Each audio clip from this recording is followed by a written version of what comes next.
welcome. Here is a rundown of the war in Ukraine.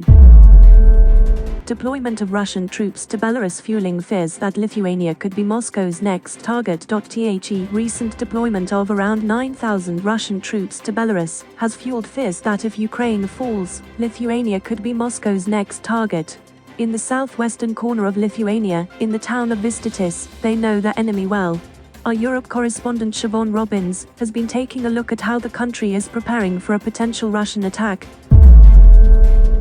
Lithuania is readying itself to retaliate with full force to any potential Russian attack. In the southwestern corner of Lithuania, in the town of Vistitis, they know their enemy well. On the other side of the border is the Russian exclave of Kaliningrad. The area around the wire fence separating the two territories is highly sensitive, and we are told we can only film with an official escort.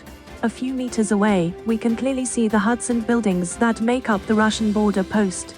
It's so close that in the summer, locals say they can hear the guards on the other side singing. The border post sits at the far end of an area known as the Suwalki Gap.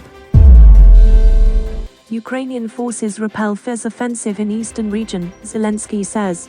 Ukrainian forces have managed to repel a fierce offensive by Russian troops in the eastern Donetsk region, according to Volodymyr Zelensky. Ukraine's president explained that a military unit from Chop in the west of the country had undertaken the action, but did not say where the clash occurred.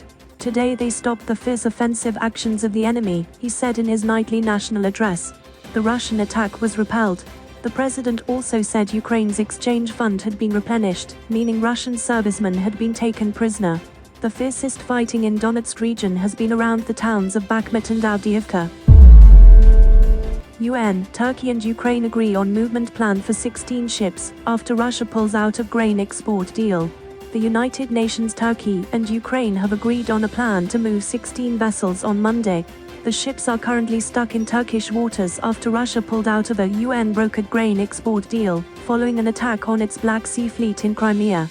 In a statement, the Joint Coordination Center, JCC, in Istanbul, where Russian, Ukrainian, and Turkish and UN personnel are working, said the three delegations had also agreed for inspections to be provided on Monday to 40 outbound vessels.